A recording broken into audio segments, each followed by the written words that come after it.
Hello, everybody. Thank you for joining me. This is Game God Fluent, bringing you episode 1, excuse me, of a new Let's Play for a game that I've been looking forward to for quite a while, that just recently came out, and I wasn't really feeling up to playing much today. I have a lot of games installed, as you can see here, but really wasn't feeling anyone in particular, and I was like, kind of tired, and then I said, you know what, let me go ahead and grab this, and let's make a party and see what happens. Knights of the Chalice 2. This is probably one of the most hardcore CRPGs that I'm ever going to play and you're ever going to see here. Excuse me. It's a very interesting game, and we're going to go ahead and check it out a little bit. So let's quickly go through the combats. I have thorough AI turned on. I don't know how to set these back to default. I guess it's showing me the ones that aren't, that I set as non-default or something. I don't know. But non-accelerated combat, thorough AI, path voiding, of allow long path finding. There's some options here that you can change, but you can get into that. We're going to be looking at creating a party today, and the module I'm going to play, I have Harkenwold installed, but actually we may go through the tutorial today. I'm not going to start with Harkenwold. That is a fan-made module that already exists for the game. Augury of Chaos is the official module, and there's a tutorial module which is worth going through. We're gonna probably go through the tutorial here. Selected. So let's go ahead. Welcome to the KOTC2 tutorial. Okay. So this box is your character roster. It shows pre-generated characters as well as the characters you've created. Also press F1 to open the help. Yeah, we can scroll the characters. This box shows the list of characters that'll start the adventure. For the tutorial module, you need to select just one character. In the module Augury of Chaos, you'll be able to select up to 6 characters for your party. Okay, to add a character to your party, you'll have to select your avatar. The avatar is just your main character. We don't have to worry about it for the tutorial. The avatar may be used for romances or other scenarios in future modules. You can select difficulty. You can fine-tune difficulty by changing on the difficulty settings available in the game options. It can be changed afterwards, after you start a module, which is good. They'll have a tremendous impact on the adventure. If you're trying to obtain certain achievements, you should make sure you don't change any of those options. Then you click Start, and then you can create your own characters. You'll see extra dialogue in the tutorial module if your character is a human or an elf. The extra dialogue will depend on the gender of your character. Play the tutorial with the cleric Jaren for an easy time through this adventure. Over to you now. So we're going to make, for the tutorial, an elf. I think. So elves are fun. I like elves. Alright, creating a character is simple, but creating a powerful character can be a daunting task. Left and right click opens up a help page.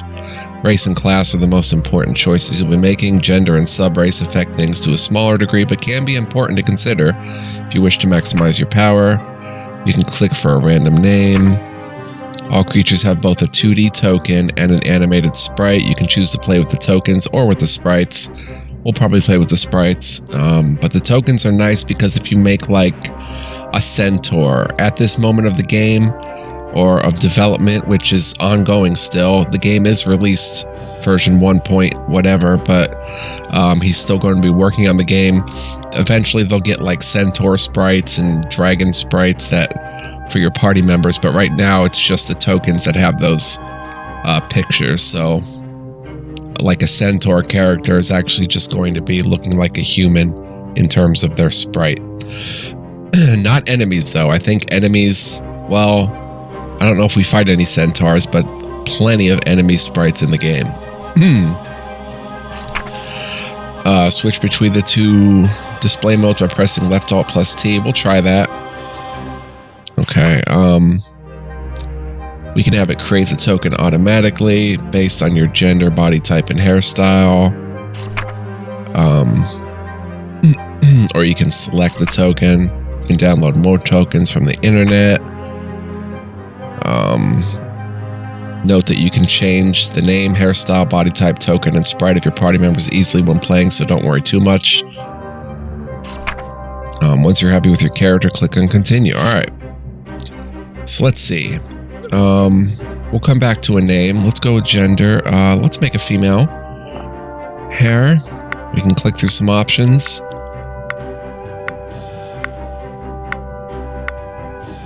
Not going to show every single one, but how about something like that? Body. You do get some magical looking bodies and stuff. Different colors and whatnot. Pretty gnarly looking one. She's going to be an elf. So let's go with like maybe that color. Height 100%. I'm not sure what this actually... There's no right click menu for height. 100% maybe would be 6 foot. I don't know. But we'll go ahead and make her like 80%. And then we have races: centaur, drake, dwarf, elf, half giant, halfling, half salamander, human, kobold, and mantis. They all come with their bonuses and such. We're going to be an elf. And then the sub race, you often get some choices of sub race. A gray gets -2 ability points, but +2 willpower saving throws. The moon elves get +2 wisdom, -2 dexterity. And Sylvans get +2 strength, -2 intelligence. I'm actually thinking of a Sylvan. We'll auto create the token and sprite. That's fine. All right. So, I'm not gonna. Well, if we don't click that, we can click all tokens here and all sprites as well as high res, which takes a second to load. Or my game may have frozen actually. Okay, there we go. And we can click all sprites. This takes a few seconds here. Comes in faster when the game has been up for a while, and you can see all the tokens. Tons and tons of tokens. All very beautiful tokens and very nice sprites as well. Tons of them that you can choose. So we're just going to go auto create, auto create. Alright, continue. Second page, we have class, alignment, and ability scores. When it comes to class, there are 3 main types: full casters, hybrid casters, and warrior types. Full casters include any class that has access to level 9 spells or psionic powers. Warrior types have no access to magic. Hybrid class casters do have access to magic, but not level 9 spells. For the tutorial, any class will do, but for Augury of Chaos, you want to have at least 2 full casters like the cleric and wizard. Alignment reflects your character's personality. In Augury of Chaos, having a good aligned cleric, bishop, or champion, or a paladin gives you access to champion of good skill choices. Alignment can have an impact on gameplay, but for the most part, it isn't as important as the other choices. However, there may be restrictions on what alignment your created characters can be when playing a module.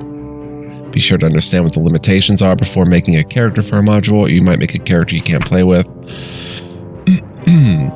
Under default settings, each race has a set amount of ability score points, strength, dex, intelligence, that are distributed semi-randomly depending on the race. The exact amount is always the same, but how they end up will be very different. Halflings get the most with 83. Sylvan elves get 81. Click on the die to re-roll. Left click on a particular ability to lock that ability score in place so it's always at the maximum value it can be for that particular race and gender.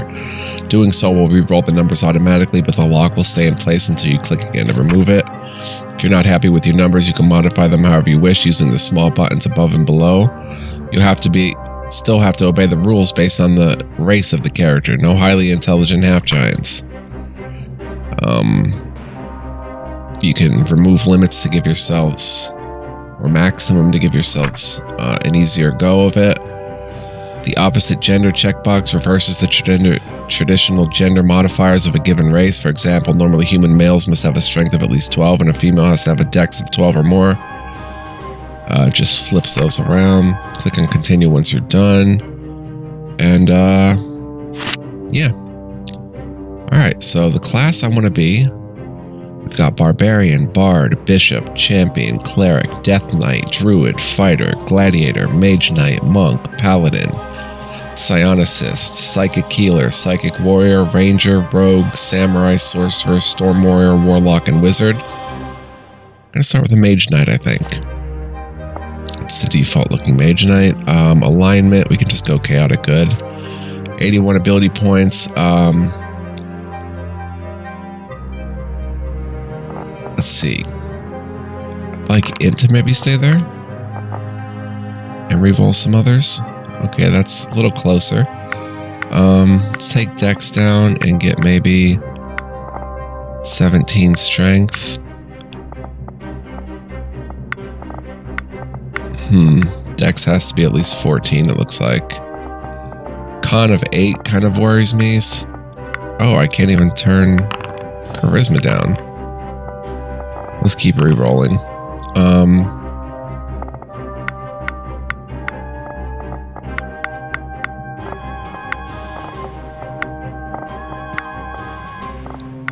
Maybe a 10.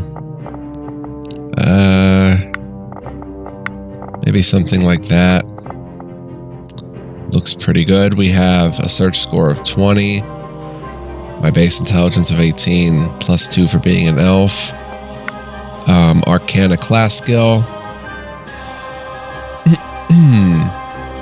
There's different character skills that each class gets access to.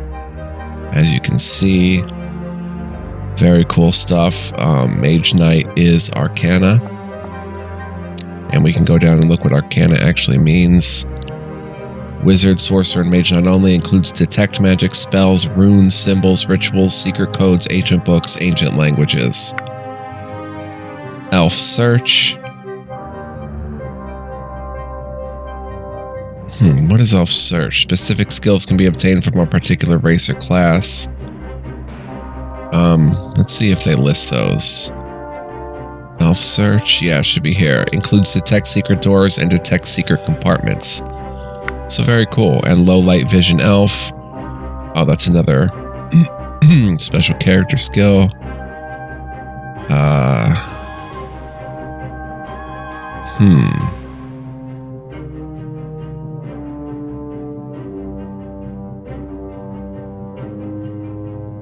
Where would we find low light vision? There is a lot. Low light vision. When exploring caves and other dark places, a character may receive an advantage if he's a dwarf, elf, kobold, half-elf, human, or a wizard with an owl or cat familiar. Character or creature with dark vision, blind sight, or the true seeing ability may receive the same benefit. So there's just a ton to this game, which I love. So let's continue. Click here to pick the character spells. The name of recommended spells will be highlighted. Oh, you can right-click it to... Okay, we can learn 7 spells at level 1. All from the level 1 spell level.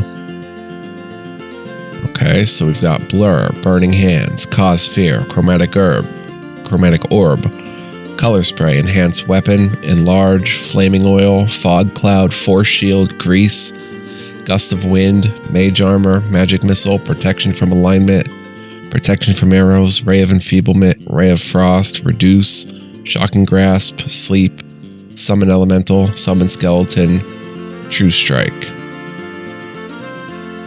So let's look at, Blur. Duration until rest. Your figure becomes blurred, giving you 20% concealment. Target that is said to have concealment if it is difficult to see. When you attack a creature that benefits from concealment, there's a 20% or 50% chance, depending on the type of concealment, that your attack is missed. So basically, there's a 20% chance of a miss for if she's blurred. I don't see the... Oh, No, I don't see the highlighted recommended ones. Maybe it's just because I'm colorblind or something, but let's go with Blur. I think Color Spray would be good since she's going to be in the front of the party as a Mage Knight. Level 1 Wizard, standard action, 15-foot cone, willpower negates, a pattern of vivid color springs forth from your hands. Blinded creatures and monsters with blind sight are immune. Each target who fails to save randomly receives one of the following effects. Either blinded, berserk, dazed, stunned, or held for a few rounds here. Very cool. Take Color Spray. Enhanced weapon. Duration until end of combat. Your manufactured or natural weapons gain a +1 enhancement bonus to attack and damage. I like Gust of Wind. Evocation, 30-foot line spell. Large creatures are unaffected, reflex negates. All affected creatures are knocked prone and move back by 1d4 squares, jumping over other creatures in between if necessary, but not over walls. If the destination square is occupied, the creatures move to any free square adjacent to the destination square. Medium creatures take 1d6 bludgeoning, small creatures take 2d6, tiny creatures take 3d6. Creatures balancing on grease squares automatically fail on their reflex saving throw, and the bludgeoning damage they receive is increased by 1d6. These spells also disperse any magical cloud and fog effect they come into contact with. However, acid fog and solid fog are only dispersed by greater gust of wind. Natural fogs cannot be dispersed. So there is a lot of stuff like this in the game involving movement and, moving characters around to your advantage, or the AI doing it to your disadvantage. So I like Gust of Wind. We're going to grab that. I'm at spell number 4. Summon Skeleton. Necromancy. With this spell, you summon a skeleton. Critical range of 1 to help in combat. Duration 7 rounds or until dismissed. Space 1 by 1 square. For every caster level beyond 1, the summoned creature will gain 1 additional hit die. And hit dies is the die type rolled at level up by all characters of a given class. Okay, so it's either D6, D8, D10, or D12, and you roll that die 2 times and keeping the highest value as your HP bonus for the skeleton. But why wouldn't one just take Summon Elemental? Select Earth, Fire, Air, Water, an elemental of that type, and caster level hit dice is summoned for 4 rounds plus 1 per 2 levels or until dismissed. Elemental.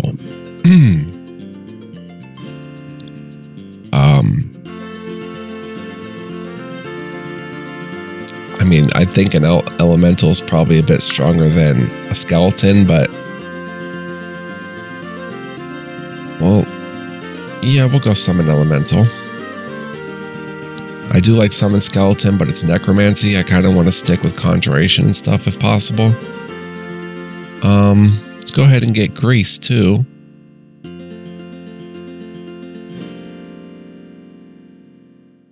Conjurations, 4 rounds plus 1 per 2 levels. 10-foot squares covered with a slippery layer. All non-immune targets in the area of effect gain the balancing condition.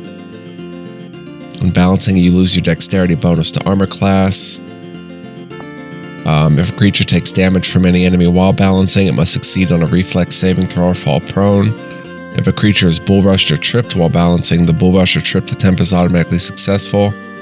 If you cast a wind spell, it automatically fails a saving throw to resist the effect of the spell, and the bludgeoning damage is increased by 1d6.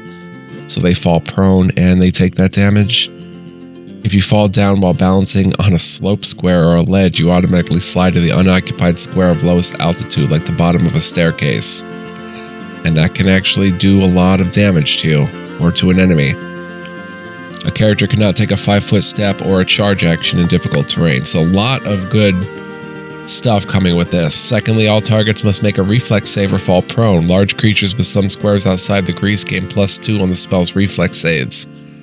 Creatures in the area must save again each round just before the caster acts in order to avoid falling. There's a lot to this. To the game in general, like I said. Moving into a grease square at half speed requires a reflex save or the creature falls. Trying to stand up as a move action requires a reflex save. Oh, we read that. Similar to the web spell, any fire-based area effect with a reflex save used in the greased area sets the grease on fire, dealing 1d4 points of fire damage to anyone in the area and removing the grease.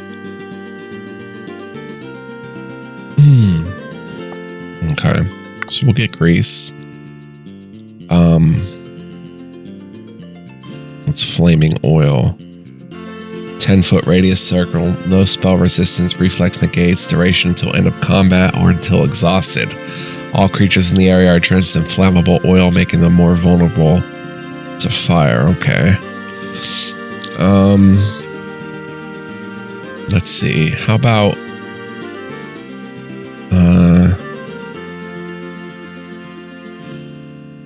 fog cloud? See, everyone inside the area benefits from 20% concealment and 50% concealment against range attacks. I mean, I guess it's nice if you're like up against a bunch of archers and trying to progress and charge them, you can throw that cloud up. So yeah, we'll get fog cloud, and we have one spell left.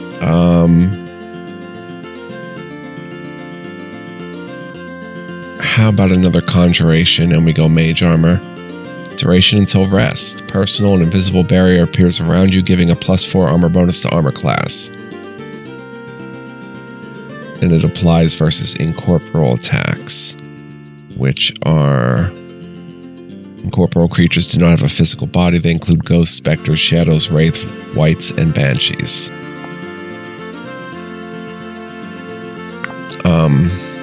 Yeah, mage armor. So there we go.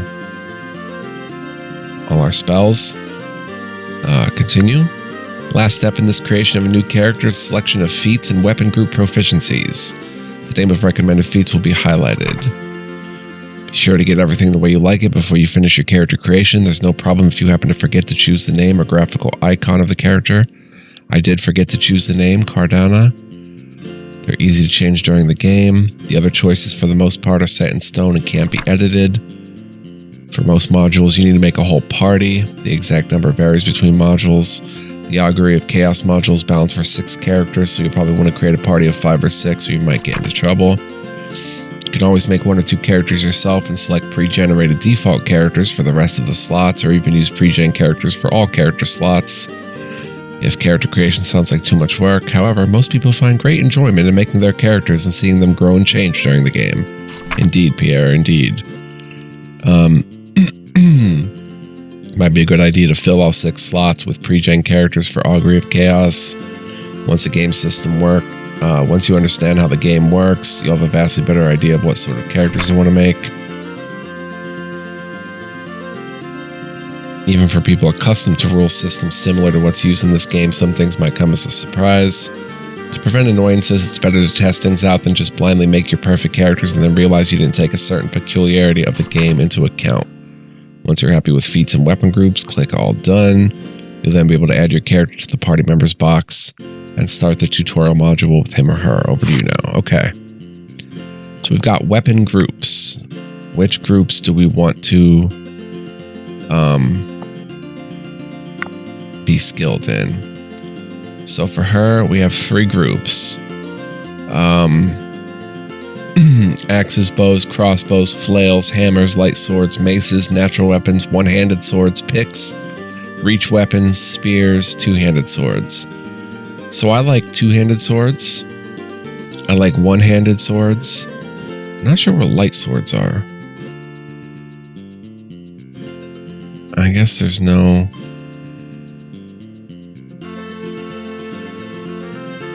Okay, a short sword is a light sword, a sickle is a light sword, and a kukri is a light sword.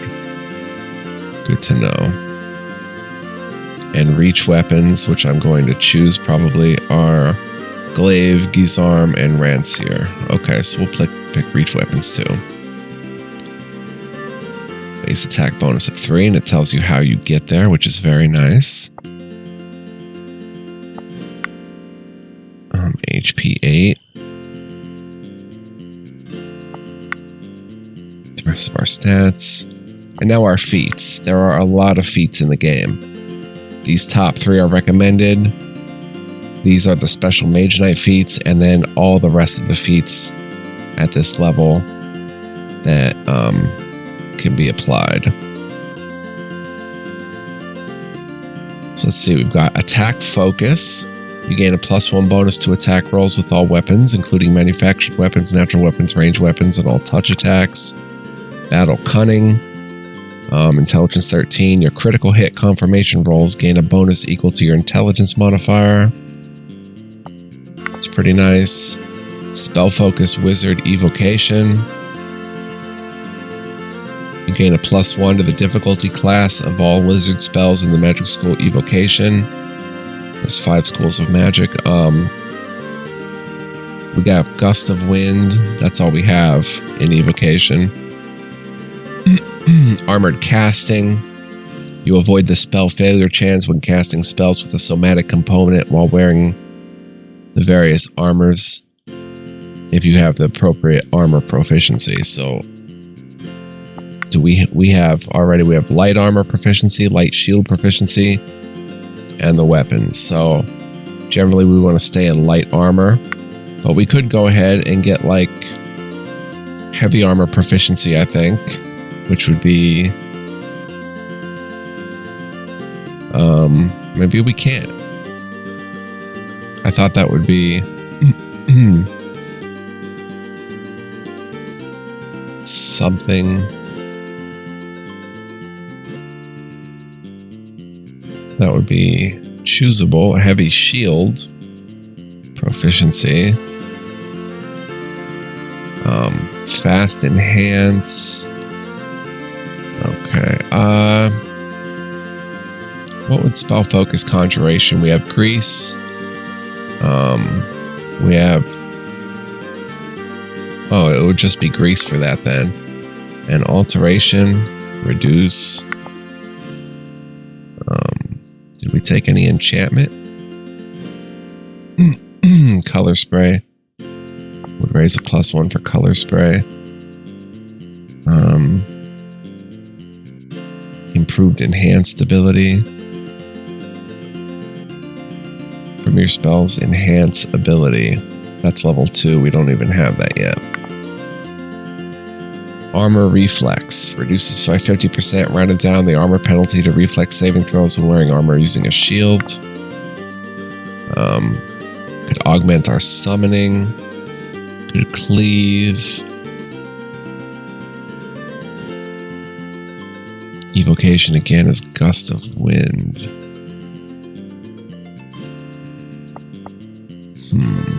Ray of frost.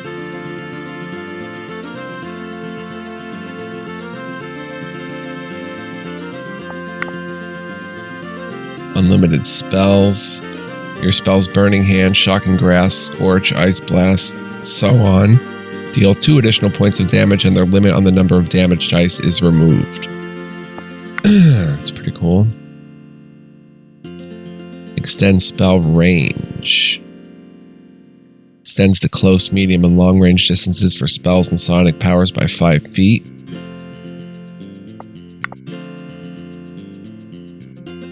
I just love going through all this. It's like there's so much. I said that like 6 times already. Improved weapon and shield style. Meta magic. Oh, there's medium armor proficiency. You know what? Let's go ahead and get hide armor, scale mail, or chain mail. Let's go ahead and get medium armor proficiency. And widen would be cool. Oh, they require a spell slot 2 levels higher. Yeah, that's what happens when you mess with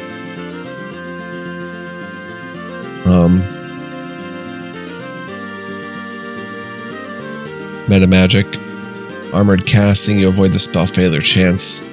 Yeah, let's get armored casting too, and medium armor proficiency. So there we are, all done. That is Isabel. Why did her name change? What? I thought it was Cardana. Or was that a tutorial looking thing. Like a picture that's displayed for a second. Alright. Isbell, can we...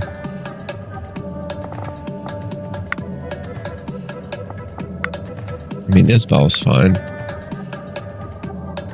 Okay, we'll go ahead and add character to party. Should I go ahead and start? We're 30 minutes in, so that was just creating one character. It's gonna be pretty wild to create a party of 6 because of how much stuff is in the game. But we will go ahead and save this character. Next time, we will start the tutorial module and check it out.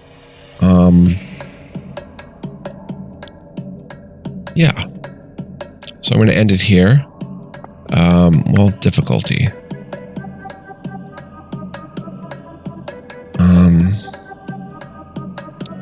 Let's see. Before I go, set avatar. So there's easy, adventure mode, challenge mode, enchanter mode, and archmage mode, and there's an Iron Man mode. When your party defeated, it's permanent. You cannot reload the game in a previous save. This is a very hard game, so I'm not choosing that, and I'll probably play just on either adventure mode or challenge mode. Let's see what they actually do. Adventure mode, maximum hit points on level up, no racial ability score point totals during character creation. Oh. Characters gain an extra ability score point at each level up. Characters gain a select 2 extra feats per level. Leveling up does not... Yeah, I don't like that. Cost any gold. Let's see. I'll probably play on challenge mode. And you can probably change these options when you're in the game individually, so keep that in mind. So I could play on this and then change some of these options. Challenge mode, you receive a minimum of 50% of hit points on level up. Racial ability score totals do apply. Characters gain an extra ability score point every 2 levels. Characters select 1 extra feat per level. Leveling up does not cost any gold still. Enemy initiative is reduced by 25%. Enemy negative levels are on. No extra campfires. Concentration bonus starts at +4 at level 1. The death threshold of characters improves when characters gain levels. Characters recover 25% of their hit points after each encounter. All classes benefit from an additional skill. Neat. And it just gets harder and harder as we go up. Oh, and please note that your party's combat experience awards are reduced by 40% whenever you're receiving aid from allies in combat. This does not include friendly creatures summoned by your party members, so you will have a chance to fight with allies throughout different modules. It will knock your XP down by 40%. So I'm going to save here. Is there a way to save this character? I hope so, because if I cancel and go back and click tutorial... Oh no, is she not here? Isbell? Okay, she's here. So we would just add her and click start. So yeah, thank you for joining me. Probably much more of this game to come. I'm still playing everything else, of course. Whatever I feel like playing, I just play and record pretty much, so it's been a wide variety recently of different games, different RPGs, but this one will probably have a lot more coming eventually. But I do want to kind of ease into some of it because I'm not sure if I want to play Harkenwald or even Augury of Chaos first. We'll figure that out. So I hope you enjoy either way. I hope you enjoyed this video and you could check out a very cool CRPG that just released. Thank you once again. I appreciate your viewership. Much love, peace, and joy, guys, for you. And take care, and I'll see you in the next video, which might just be Knights of the Chalice 2, starting the tutorial. So long.